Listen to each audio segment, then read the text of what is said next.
Bismillahirrahmanirrahim. Assalamualaikum warahmatullahi wabarakatuh. Waalaikumsalam warahmatullahi wabarakatuh. Alhamdulillah rabbil alamin. Alhamdulillahilladzi yakhluqu ma yasha'u wa yakhtar. Ahmaduhu subhanahu wa ta'ala azizul qahhar wal ghaffar. Asyhadu an la ilaha illallah wahdahu la syarika lah wa asyhadu anna sayyidana wa nabiyyana Muhammadan abduhu wa rasuluhu la nabiyya ba'dah.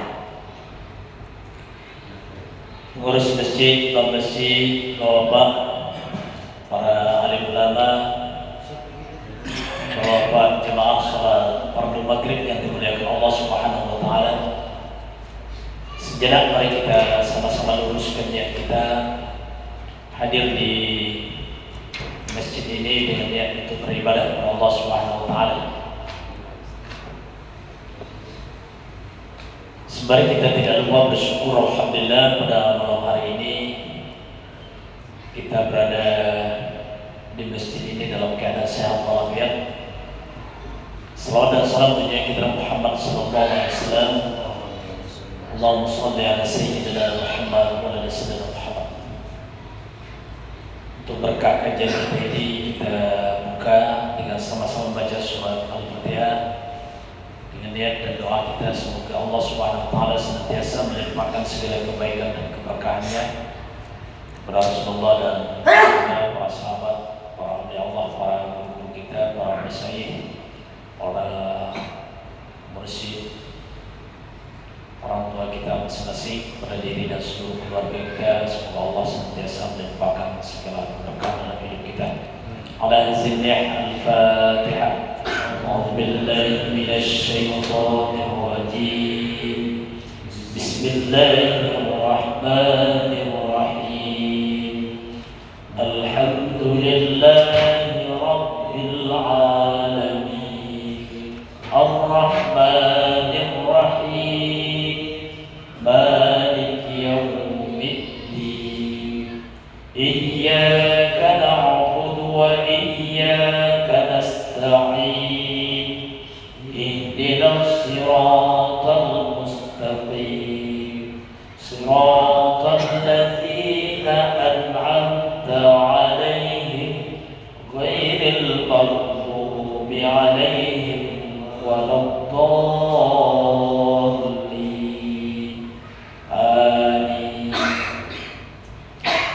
Baik Bapak dan Ibu, lama sudah kita tidak ada duduk bersama dalam kajian-kajian kita selepas salat maghrib ini. Jadi saya pun udah agak-agak lupa ini supaya gimana materi kajian kita yang lalu. Maka malam hari ini kita mengambil dari hikmah yang terdapat dalam kitab Al-Hikam Ibnu Athaillah As-Sakandari yang membahas tentang doa kita yang ditunda Allah Subhanahu wa taala. Bismillahirrahmanirrahim. La yakun ta'akhkhuru amad al-i'ta'i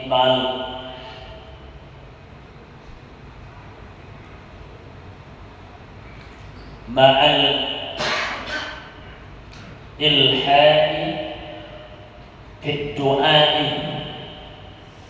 mujiban li'aksika fahuwa dhamina laka ijabata fima yahtamuhu laka لا فيما تختاره لنفسك وفي الوقت الذي يريد لا في الوقت الذي تريد.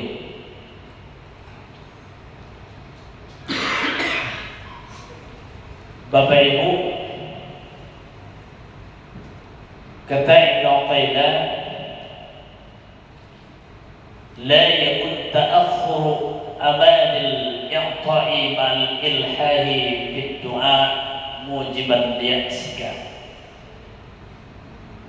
Jangan jadikan tertunda pemberian Allah ketika engkau sudah bersungguh-sungguh dalam berdoa, membuat putus asa. Jadi kadang doa kita ini Bapak Ibu itu ada kalanya dalam rentan waktu yang sangat lama baru dikabulkan Allah. Jadi dalam satu riwayat disebutkan Nabi Musa itu ketika menghadapi Fir'aun itu berdoa kepada Allah untuk kehancuran Fir'aun itu 40 tahun baru dikabulkan. Jadi doa kita itu ada kalanya sangat lama Allah memberikan rentan waktu untuk mengabulkannya, karena tujuannya untuk melihat kesungguhan kita terhadap apa yang kita minta. Maka kata Ibnu Athaillah, adanya tertunda doa kita itu jangan membuat kita putus asa, karena putus asa itu bagian dari dosa besar.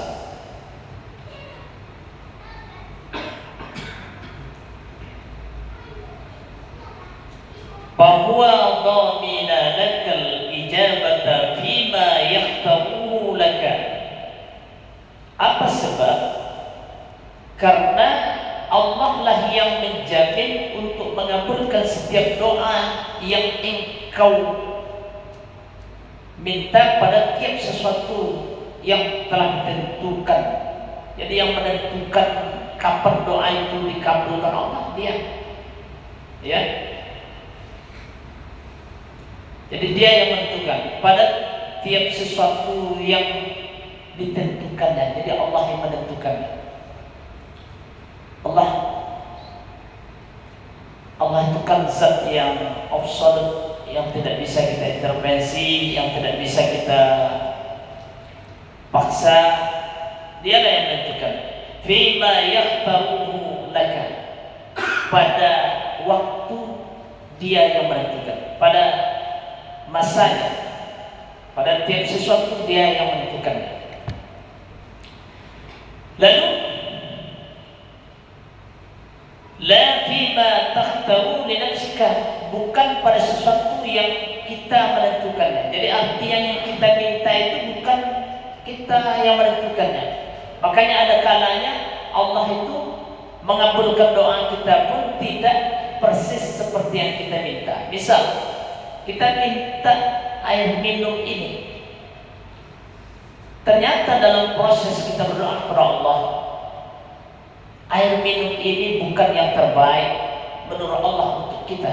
Maka Allah tidak mengabulkan air minum ini dengan merek yang ini, tapi dikabulkan Allah dalam bentuk yang lain. Kita bisa juga sebenarnya doa kita dikabulkan, karena tidak ada satupun doa yang hakikatnya tidak dikabulkan Allah. Makanya Allah katakan ud'uni astajib lakum.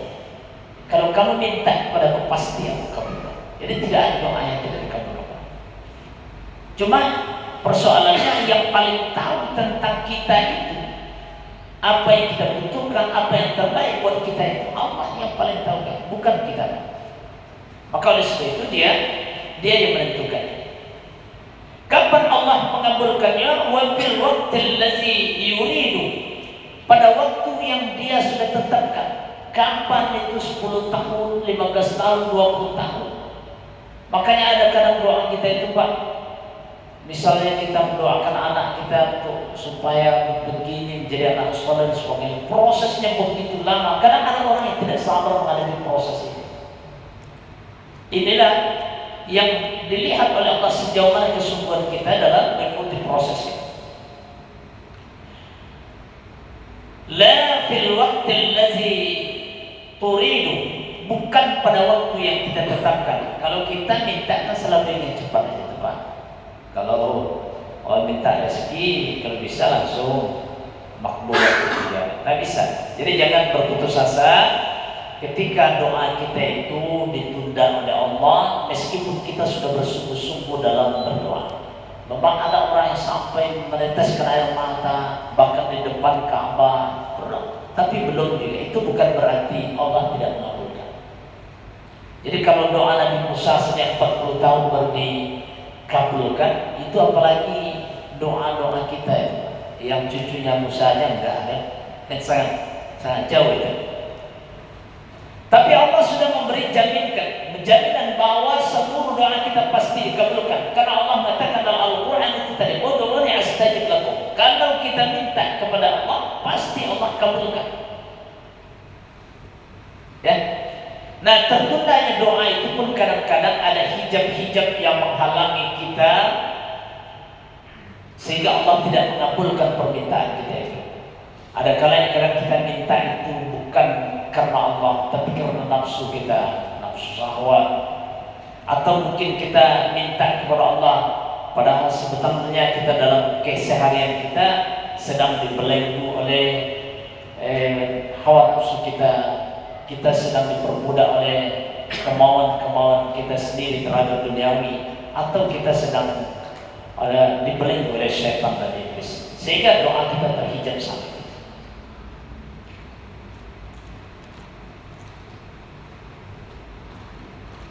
Lalu kata Allah Subhanahu wa taala dalam ayat itu, wa qala rabbukum ud'uuni astajib lakum. Dan Tuhanmu berkata kepadamu, mintalah kepadaku, pasti aku kabulkan doa permintaan. Dalam mengabulkan doa kita itu, kalau kita melihat pada dalil lain, ayat Quran misalnya, ketika Allah menyebut dalam Al-Quran, iza sa'alaka ibadi anni fa anni qarib ujibu da'watad da'i iza da'an falyastajibu li wal yu'minu bi. Itu ternyata ada dua pokok menjadi syarat doa kita untuk dikabulkan. Apa kata Allah? Iza sa'alaka ibadi, apabila Muhammad, apabila hamba bertanya tentangku, iza sa'alaka ibadi, bertanya tentangku, hamba bertanya tentangku. Apa yang diperintahkan Allah? Iza sa'alaka ibadi fa inni qarib. Katakan kepada hamba-hambaku yang bertanya itu bahwa sesungguhnya aku itu sangat dekat. Jadi kalau kita review sedikit dengan kajian kita sebelumnya, saya kan kemarin sampaikan bahwa ternyata kalau orang ngaji sedikit agak mengarah kepada kajian-kajian tauhid, mengenal Allah dari sisi sifatnya, bahwa dalam hidup kita ini ada sifat-sifat Allah itu yang senantiasa terhubung kepada kita, dan itulah yang membuat kita dekat dengan Allah, dan jalur itu pula lah kita bisa mendekat diri kepada Allah. Jadi kalau Allah itu mengatakan wa nahnu aqrabu ilaihi min hablil warid, bahwa kami itu kata Allah kepada manusia itu lebih dekat dari urat lehernya. Bayangkan urat leher yang ada dalam diri kita, dalam belakang leher kita. Tapi Allah mengatakan bahwa dia lebih dekat dari itu menunjukkan ada sifat-sifat Allah itu yang terus secara langsung berhubungan dengan kita. Itulah yang dalam kajian tauhid sifat, ada sifat ma'ani, sifat yang berdiri pada zat Allah, tapi senantiasa bersama kita muncul dia. Ada kudrat, ada kekuatan, kemampuan milik Allah yang itu muncul pada kita. Ketika dia itu muncul, barulah kita ini punya kemampuan dan kekuatan untuk melakukan aktivitas. Karena kita ini aslinya Nabi mengatakan la haula wala quwwata illa billah. Kita tidak memiliki daya kekuatan apapun kecuali semuanya itu kalau billah, kalau sudah bersama Allah, bersama kudrat. Apa maknanya? Kalau kita sudah terhubung dengan satu sifat milik Allah yang bernama kudrat itu, baru Bapak kita semua punya kekuatan untuk beraktivitas. Begitu juga, jadi kalau kita ngaji sifat mani yang 7 itu kodrat, iroda, berkaitan ilmu, baru kita tahu karena sudah berhubungan dengan ilmu Allah. Hayat, baru kita ini bisa hidup bergerak karena berhubung dengan sifat hayat Allah. Baru kita ada sama, basar, kalam. 7 ini itu senantiasa kita berhubungan dengan sifat Allah. Dan itu misalnya sifat basar, sifat Allah yang maha melihat itu berhubungan dengan kita dalam hal ini muncul pada pandangan kita, itu kita tidak bisa memisahkan pandangan kita dengan bola mata kita itu. Karena pada hakikatnya yang milik Bapak bola mata, yang pandangan itu milik Allah. Kan tak bisa kita pisahkan itu, betapa dekatnya. Kalau urat leher kan bisa dipisahkan, Pak. Andai yang dipotong misalnya seekor hewan, itu urat lehernya bisa dipisahkan dari leher. Tapi Bapak tidak akan pernah bisa memisahkan pandangan Bapak dengan bola mata. Begitu dekat. Kenapa? Karena di situ ada sifat Allah yang meliputi pemandangan kita itu. Nah, maka Allah akan mengabulkan doa itu. Iza sa'alaka ibadi anni fa inni qarib ujibu da'watad da'i iza da'a. Jadi Allah akan menjawab, mengabulkan doa kita apabila kita berdoa. Syaratnya apa? Bal yastajibu li. Istajabah. Jadi kalau bahasa sederhana, apabila kita mengabulkan semua keinginan Allah, apabila kita mengikuti keinginan Allah, apabila kita patuh terhadap semua yang diperintahkan Allah, baru yastajibu li. Dan tidak hanya sebatas patuh, tapi juga yu'minu bih, wajib beriman. Maka oleh sebab itu makna beriman kita yakin kepada Allah, dan makna yastajibu li Islam patuh tunduk. Jadi kalau kita sudah tunduk patuh kepada Allah, menyerahkan diri kepada Allah, lalu kita dengan penuh keyakinan, maka doa kita pasti dikabulkan Allah. Nah, tergantung sejauh mana kita mampu menyerahkan diri kepada Allah. Sejauh mana kita, kenapa anak Islam itu kan berserah diri. Nah, sejauh mana kita mampu berserah diri kepada Allah dalam hidup kita, bahwa Allah yang mengatur kehidupan kita ini, kita yakin betul itu hidup kita ini diatur Allah, mulai dari rezeki, usaha, ikhtiar, jodoh, semuanya, sakit, mati, semuanya dalam takdir Allah. Sejauh mana kita yakin itu dan kita menyerahkan diri kepada Allah dengan cara patuh tunduk mengikut semua yang dikehendaki Allah, yang diinginkan Allah, maka doa kita pasti dikabulkan Allah. Jadi tidak ada doa yang tidak dikabulkan Allah. Jangan terlalu mengkhawatirkan itu, apalagi meragukan. Ditundanya doa kita itu jangan sampai melemahkan keimanan kita. Jangan sampai menghilangkan keyakinan kita terhadap Allah. Lalu kata Ibnu Athaillah berikutnya, dia mengatakan la yusakkikannaka fil wa'di adamu wuqu'il mawdu'i wa in ta'ayyana zamanuhu.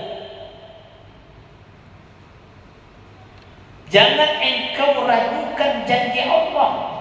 La yusakkikannaka, jangan diragukan janji Allah kepadamu. Ada wuqu'il mawdu'i wa in ta'ayyana zamanuhu, disebabkan karena tiada terlaksananya janji itu meskipun waktunya telah sampai, meskipun waktunya sudah datang. Jadi kan kasus seperti ini kan pernah juga terjadi kepada nabi-nabi. Nabi Yunus ketika minta diturunkan azab itu karena keingkaran umatnya, kan dia berdoa. Jadi pada detik-detik terakhir menjelang waktu yang dijanjikan oleh Yunus kepada manusia, kepada umatnya yang ingkar tadi, belum juga azab itu datang, sehingga dia sempat ragu. Karena ragu itulah dia lari meninggalkan negeri itu, meninggalkan kampung itu, rupanya sepeninggalan dia itu barulah datang azab awan hitam, awan gelap itu datang, dan umatnya menyaksikan bahwa azab yang dijanjikan Nabi Yunus saat itu sudah datang. Tapi apa? Yunus sudah sempat ragu dan lari dari kampung itu. Akibatnya apa? Dia lari ke lautan dan dia pada akhirnya ditelan oleh ikan. Sebagai bentuk teguran Allah terhadap Yunus, dia tinggal di dalam perut ikan selama 40 hari 40 malam. Tapi karena dia seorang nabi rasul, Pak, dia nggak berubah namanya keluar dari ikan. Kalau kita berubah Pak almarhum gitu ya. Kalau sempat tinggal dalam perut ikan 40 hari 40 malam, ya kan itu. Dia 40 hari 40 malam di dalam perut ikan, tak bisa dibayangkan apa yang mau dimakan, listrik tak ada, ya kan? Tapi dia hidup karena seorang nabi. Tapi Allah sudah tegur karena dia sempat meragukan janji Allah. Jadi jangan pernah meragukan janji-janji Allah. Karena janji Allah itu pasti. Tidak ada kan Allah itu akan mungkir janji, itu mustahil.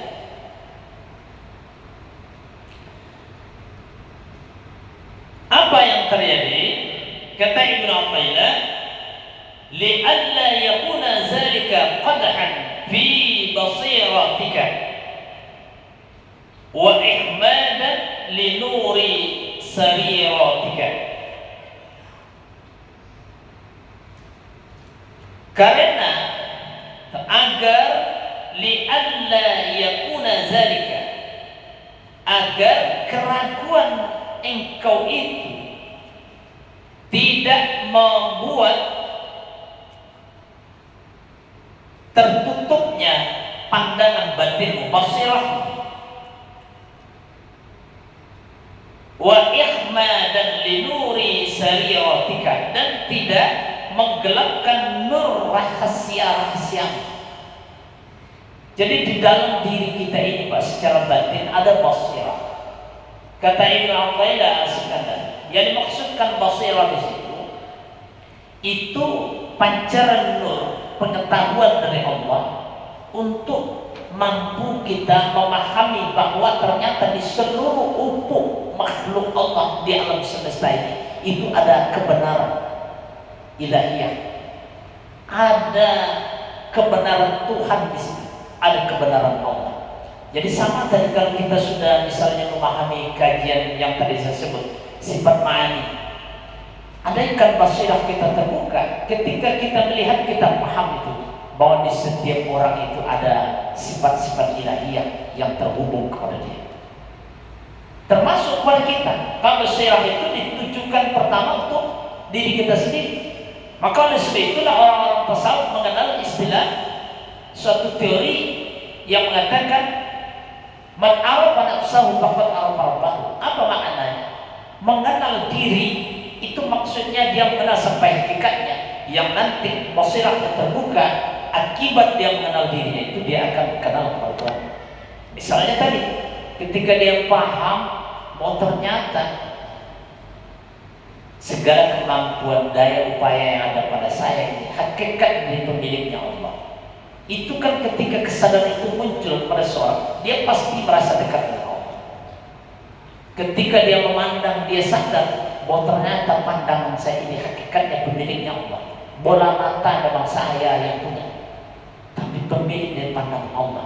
Makanya ketika Allah ingin ngambil, itu tidak ada satu orang pun yang bisa menahannya dan tidak bisa mengatur. Dan itulah besok yang akan kembali inna lillahi wa inna ilaihi raji'un. Pendengar, meskipun telinga kita yang punya, tapi ternyata pemilik dari pendengar itu Allah. Oleh sebab itu Allah mengatakan ruh kita itu pun milik Dia. Dan itu Allah menyebutkan langsung dalam Al-Quran, yas'alunaka 'anil ruh qul ar-ruh min amri rabbi. Kalau ditanya tentang ruh itu, kata Allah kepada Muhammad, ya Muhammad, katakan ruh itu urusan Tuhan. Amrun itu sesuatu yang diurus langsung oleh Allah, yang sesuatu yang terhubung langsung kepada Allah. Jadi kehidupan kita ini berhubungan langsung dengan Allah. Kita hanya bisa kalau dibawa ke dokter, Pak, ada diperiksa kesehatan, bisa diperiksa paru-paru, Pak, jantung, ya kan? Kalau sakit THT telinga, tenggorokan, hidung, tidak bisa. Kalau kaki kita lemah, yang bisa periksa apa penyebab lemahnya. Di mana itu tenaga, kemampuan, kekuatan itu, dia tidak bisa periksa. Di mana itu letak pendengaran itu, tidak bisa. Yang bisa paling bisa periksa gendang telinga. Karena itulah tempat munculnya. Maka itu disebut sifat ma'ani. Sifat ma'ani itu sifat yang wujud pada zihn, maujud pada khalq. Sesuatu yang berdiri pada zat Allah tapi terzahir pada bentuk nyata. Itulah ilahiyah, sifat-sifat ilahiyah yang ada di seluruh ufuk alam semesta ini, apalagi pada manusia. Nah, orang yang basirahnya kata Ibnu Athaillah terbuka, dia mampu melihat itu, bahwa ternyata di seluruh makhluk Allah itu ada nilai-nilai ilahiyah, nilai-nilai ketuhanan pada makhluk itu. Itulah sebabnya Islam mengajarkan kita itu wajib berbuat baik, bukan hanya terhadap sesama manusia, tetapi terhadap seluruh makhluk Allah. Bayangkan ketika kita mau berkorban, apa jalan Islam di situ? Pertama, tajamkan pisau, karena sebaik-baik orang membunuh, kata Nabi, adalah yang sekali pukul mati. Jadi kalau kita membunuh binatang, ya sekali pukul mati. Jangan menyiksa, karena di situ ada nilai ilahiyah. Maka orang, kalau istilah orang sekarang, kalau kita mentadabbur alam, belajar pada alam, karena sebenarnya kita sedang disuruh melihat ada nilai-nilai ketuhanan di dalam setiap penciptaan. Itulah makna. Itu basirah untuk melihat nilai-nilai ketuhanan di setiap makhluk Allah. Sedangkan yang disebut dengan apa yang disampaikan oleh Ibnu Athaillah tadi, wa ihmadan li nuri sariratika, yang menyebabkan padam, gelap nur rahasia. Maka kata Ibnu Athaillah, nur rahasia itu fungsinya itu untuk melihat hakikat diri kita ini. Jadi kalau basirah tadi untuk melihat kebenaran ilahiyah, kebenaran Allah di setiap penciptaannya, sedangkan nur rahasia itu untuk melihat hakikat diri kita ini. Sebenarnya diri kita ini yang sesungguhnya itu yang mana? Apakah batin kita atau lahiriah kita ini? Kalau kita bilang lahiriah kita, ketika kita wafat, kita mati, ternyata dia tak bisa berbuat apa-apa. Mata masih ada tapi tak melihat, telinga masih ada tapi tak mendengar, kaki tangan masih ada tapi sudah tidak bisa menggerakkan. Lalu mana sebenarnya diri kita itu yang sesungguhnya? Nanti yang menghadap kepada Allah itu yang mana? Yang menerima siksaan itu yang mana? Yang menerima nikmat itu yang mana? Kita kadang-kadang ini tidak pernah menjadi kajian-kajian kita. Kita selalu kajian-kajian kita baru sebatas bagaimana berbuat baik, beramal, ibadah yang benar. Itu pasti, itu wajib kita belajar. Tapi sebenarnya kita perlu mengetahui hakikat diri kita itu yang sebenarnya. Apakah yang batin itu atau yang zahir? Apakah yang zahir ini besok yang akan menerima azab itu, atau yang menerima nikmat, atau kita seperti sekarang ini besok? Karena dalam penjelasan Al-Quran, besok di surga itu kita tidak ada lagi seperti kehidupan sekarang. Meskipun kita hidup di sana, punya istri juga, punya istri, ada pasangan juga, tapi tidak seperti sekarang. Karena besok pasangan kita, istri kita disebutkan dalam Al-Quran tidak ada lagi dia mengalami masa-masa haid, tidak dia mengalami masa-masa halangan. Kita pun meskipun makan minum di saat itu kita tidak lagi ada buang kotoran. Jadi besok yang tanya-tanya sama malaikat di mana WC sini Pak, itu tak bisa. Kan kita memang sudah tidak ada untuk buang kotoran di sana. Nah, sebenarnya kalau begitu, mana yang sesungguhnya diri kita itu perlu kita paham. Karena bahwa kita akan kembali kepada Allah Subhanahu wa taala. Bahwa segala sesuatu itu inna lillahi wa inna ilaihi raji'un. Inna lillah, bahwa sesungguhnya kita ini seluruhnya milik Allah dan akan kembali kepada Allah. Seluruh miliknya itu kembali kepada Allah. Nah, itulah makanya ada sebagian dari kalangan ulama-ulama hukaman, ulama-ulama hikmah, ulama-ulama tasawuf yang mengaji sampai kajian tentang hakikat diri itu. Karena mereka berpendapat bahwa melalui hakikat diri itulah yang kita bisa dekat kepada Allah. Nah, kalau Al-Quran misalnya dalam surat Al-A'raf ayat 172 tadi, 172 mengatakan bahwa alastu bi rabbikum qalu bala syahidna. Ketika dialog itu sebenarnya diri kita yang mana yang dialog itu? Karena dialog itu terjadi ketika di alam roh, bukan setelah kita lahir. Dan yang disebut oleh Allah tadi bahwa yang urusan langsung Allah itu ruh juga. Dalam surah Al-Isra misalnya, yas'alunaka 'anil ruh qul ruh min amri.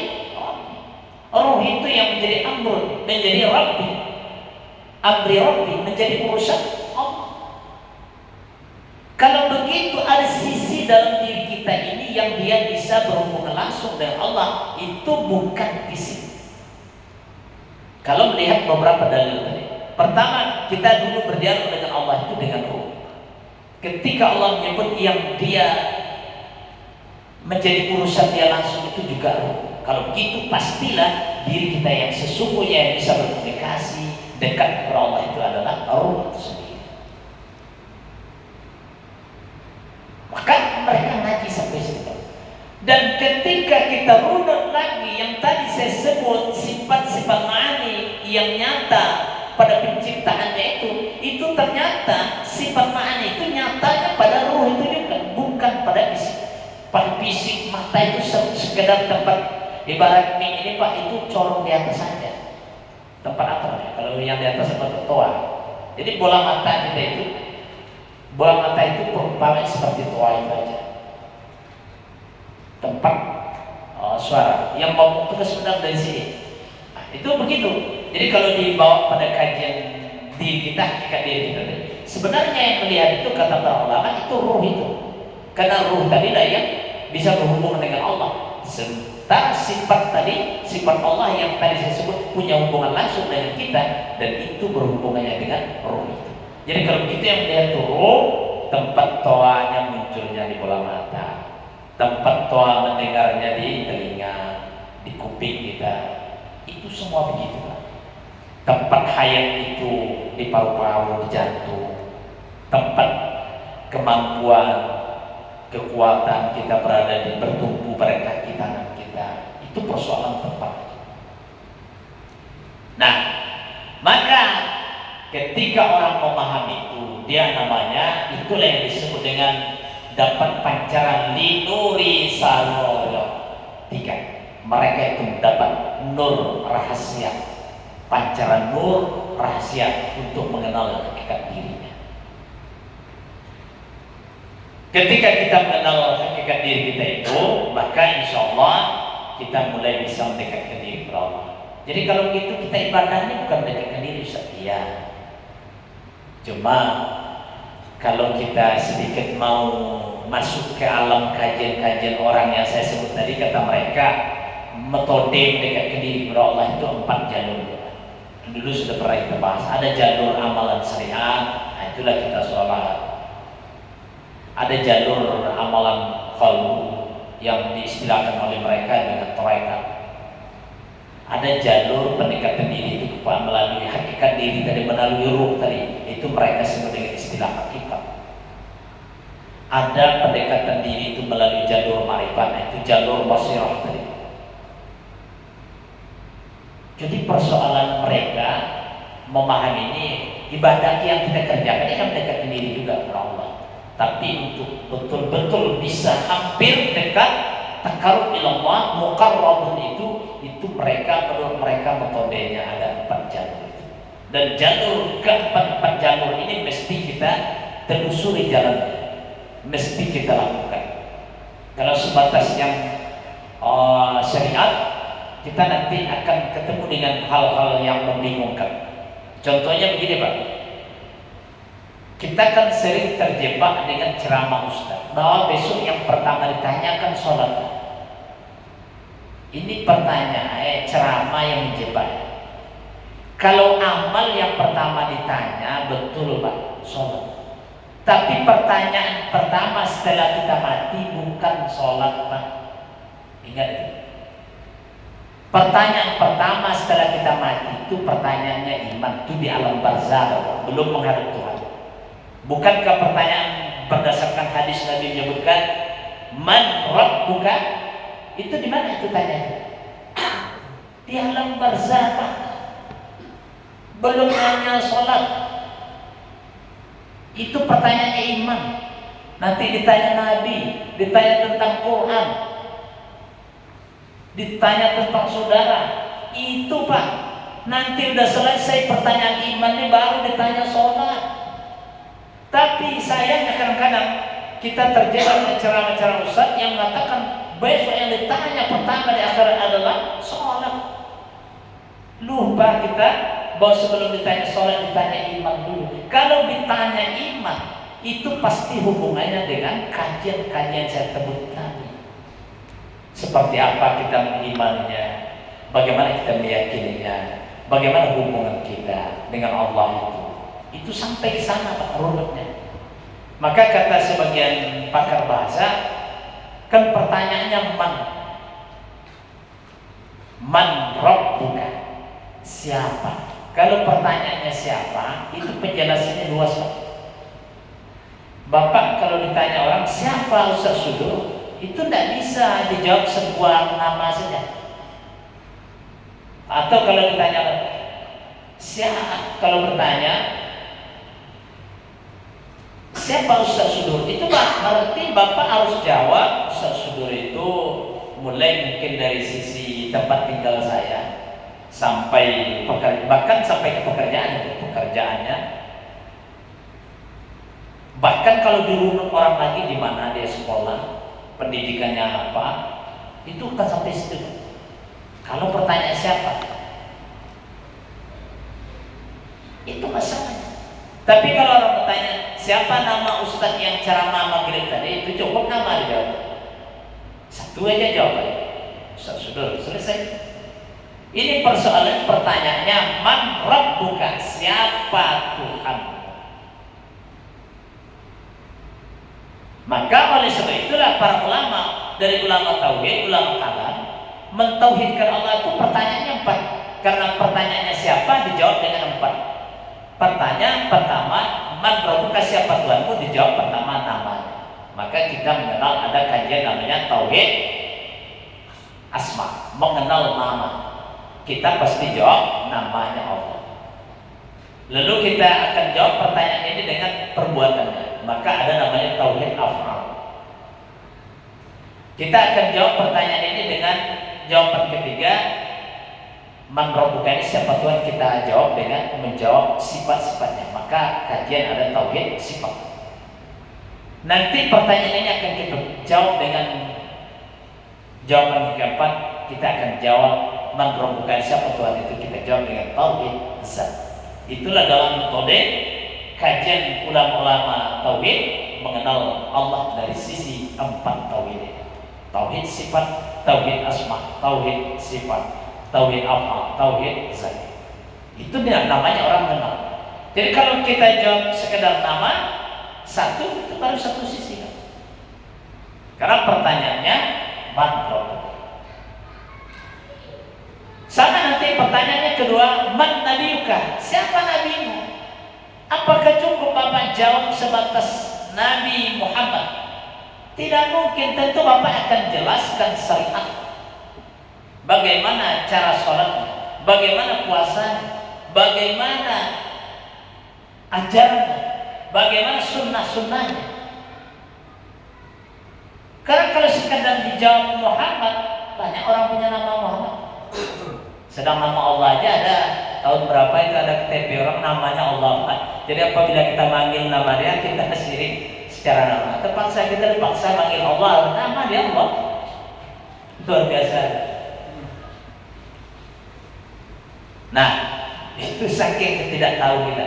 Lalu dalam hadis memberi nama yang menggunakan nama Allah itu wajib diberi abdulnya. Jadi tak boleh haram hukum. Apalagi nama Asmaul Azam. Allah itu karena Asmaul Azam, nama yang agungnya. Sedangkan nama Asmaul Husnanya aja wajib dikasih Abdul. Jadi misalnya Abdul Rahman, jangan kasih namanya Malik. Kita kan terjebak banyak itu nama orang Malik, Rahman, ini Rohim. Tak ada pakai Abdul. Jadi kalau apalagi kalau yang nama Asmaul Azamnya, nama Allah itu tidak boleh. Jadi kalau gitu tidak bisa dijawab man nabiyuka, siapa nabimu, tidak bisa kita jawab dengan sekedar Muhammad. Kita harus mengenal Muhammad itu mulai dari mengenal dirinya, sosoknya, ajarannya, ya, sifatnya. Maka oleh sebab itulah dalam kajian Aqaidah Iman 50, ngaji kaidah Iman 50, itu kita wajib, yang wajib bagi Rasul ada 4, yang musal bagi Rasul 4, yang jais bagi Rasul ada 1. Itu berarti menunjukkan kita wajib mengenal Rasul dari semua sisi. Cuma kita kadang sisi sosok Nabi aja kita tidak mampu mengenal. Jadi masih jauh itu pertanyaan. Kalau udah selamat nih pertanyaan man rabbuka, man nabiyuka, udah selamat ini, baru nanti selamat semua yang dikubur itu, baru ditanya tentang sholat. Nah, begitu caranya. Ini udah masuk waktu itu. Hah? Ada menit. Baik Bapak Ibu, Bapak, mungkin sebelum disudahi, kalau ada di antara Bapak Ibu yang ini kita sama-sama bahas, silakan. Dari apa yang saya sampaikan tadi, ada kira-kira apa?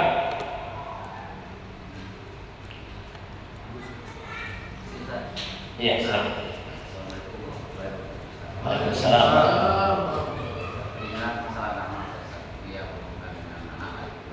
Jadi kan kalau Rahman, Rahim dan ada Abdul. Cuma kalau dipanggilnya namanya, cuma nama tapi lebih cukup.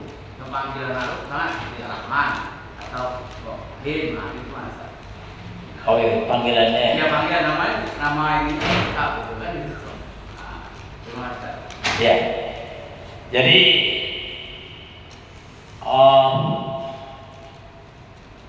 kalau secara pikir memanggil dengan panggilan nama Tuhan tadi makruh. Jadi misalnya Pak pakai Rahman, Rahim. Jadi sebaiknya hindari panggilan itu, mungkin Abdul atau dilengkap dengan Abdul Rahman. Tapi memang dalam panggilan selalu kita apa? Meskipun namanya sudah pakai Abdul Rahman ya, kita pakai Rahman gitu. Tapi biasanya orang kita ini suka potong, tidak ada lengkap, tidak Rahman, Rahman. Jadi selamat dari dulu.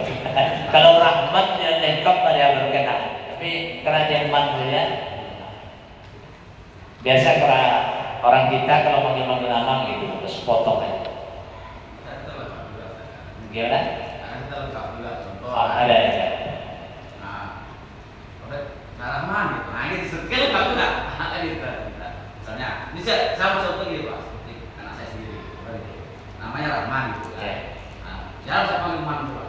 Sebagai kebiasaan panggil Rahman. Nama lengkapnya maksudnya ada Rahman.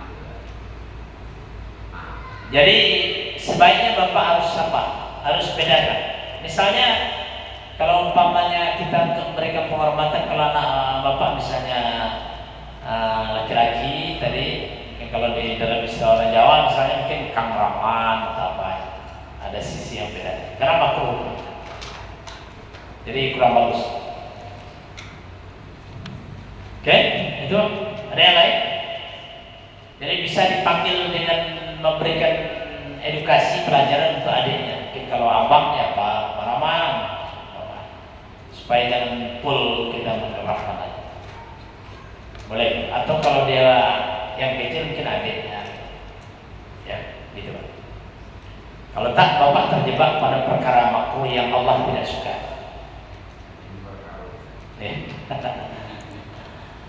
Oke. Ada yang lain? Jadi Bapak Ibu itu apa di antara hal-hal yang berkaitan dengan doa. Jadi doa kita pertama yakinkan pasti dikabulkan Allah. Yang kedua, kalau dia tertunda jangan merusak keyakinan kita pada Allah. Karena itu bisa membutakan basirah kita. Kalau buta basirah kita, maka kita tidak mampu melihat keagungan Tuhan di dalam alam semesta ini. Kita tidak mampu melihat kebenaran Allah pada alam semesta ini. Padahal di semua sisi penciptaannya itu ada kebenaran Allah. Jadi bahasa sederhananya, karena dalam surat An-Nur itu Allah mengatakan yusabbihu lahu man fis samawati wal ardh. Seluruh yang di langit dan bumi itu kan bertasbih. Ini seluruh makhluk Allah sebenarnya itu kan karena tidak mampu kita melihatnya. Dia bertasbih. Ada sholatnya bahkan dalam ayat tersebut. An-Nur ayat 41. Nah, secara ibarat administrasi Pak, kalau dicontoh kepada kita, secara administrasi semua ciptaan Allahnya ada stempel. Ada stempel asma Allah. Maka oleh sebab itu di seluruh ufuk penciptaan Allah itu ada kebenaran Allah di situ. Nah, orang kalau tertutup basirahnya, dia tidak akan mampu melihat. Kalau tertutup pun itulah orang yang membuat orang kafir.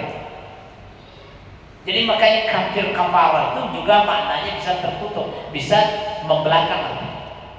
Jadi dia tak mampu melihat kebenaran. Padahal di semua ciptaan itu mulai dari perkara tadi secara administrasi Allah memberikan bukti kalau bahasa modernnya ada medenya itu bahwa itu karya dia itu diberikan. Sedang kita aja buat ini misalnya ini apa medein apa yang Korea misalnya Cina atau apa kan ada semua ciptaan Allah ada. Itu orang yang bisa melihat, orang yang terbuka basirah. Cuma kemampuan basirah kita itu berapa mampu kita bisa melihat kebenaran yang ada di alam semesta itu tergantung Allah membukakan hijab kita. Makanya kalau level-level seperti Nabi atau para wali Allah itu kan mereka banyak dapat pengetahuan itu. Sehingga misalnya kalau Nabi ya ada Nabi yang seluruh makhluk ini mampu dia memahami perkataannya, dialog seperti Sulaiman misalnya bisa bicara dengan seluruh makhluk. Itu kan berarti ada basirah yang mampu dia melihat. Nah, kalau Nabi Muhammad itu kan sebenarnya kan dia punya kemampuan semua yang tadi sifat yang 7 saya sebut tadi Pak, dia punya kelebihan di situ. Dia mukjizat itu Pak di situ. Ada yang Allah berikan misalnya 3 macam, 2. Nah, kalau Nabi Muhammad itu kenapa dia disebut Sayyidul Anbiya pembunuh dari segala nabi? Karena ke-7 yang sifat mani tadi dia punya. Misalnya basirah. Basirahnya Nabi basar ketika dia pulang dari Isra Mi'raj itu kan orang kafir Quraisy menanya tentang Masjidil Aqsa. Kan jawab itu dibukakan oleh Allah. pandangannya, sehingga dia melihat bukan karena hafal, Pak, karena dilihat dinampakkan masjid itu dengan pandangan basiran. Itu namanya mukjizat. Pendengaran Nabi kan ada hadis, Nabi bisa mendengar jeritan orang yang sedang siksa dalam kubur. Itu telinga. Lisan Nabi disebut oleh Nabi, mulutnya itu kan Allah menyebut dalam Al-Quran, wa ma yantiqu 'anil hawa in huwa illa wahyun yuha. Seluruh yang diucapkan Nabi itu sama dengan wahyu. Itu semua ketujuh-tujuhnya itu karomah, ada mukjizat pada Nabi. Beda dengan Nabi yang lain, mungkin ada 1, 2, itu beda. Jadi kita seorang wali pun begitu, kok ada yang kadang diberikan kemampuan 1. Maka misalnya Nabi Isa itu diberi Al-Masih artinya dia punya kemampuan, kekuatan tangannya, apa yang dipegangnya sembuh. Kan begitu. Nah, jadi wali itu kita begitu juga, ilmu kita, keyakinan kita itu dibukakan oleh Allah sesuai dengan yang kita. Semoga Bapak apa yang sampaikan ini karena waktu sudah masuk. Mohon maaf, terima kasih. Kita tutup sama-sama kajian kita ini dengan membaca hamdalah. Walhamdulillahirabbil alamin. Wabillahi taufiq. Wassalamualaikum warahmatullahi wabarakatuh. Waalaikumsalam.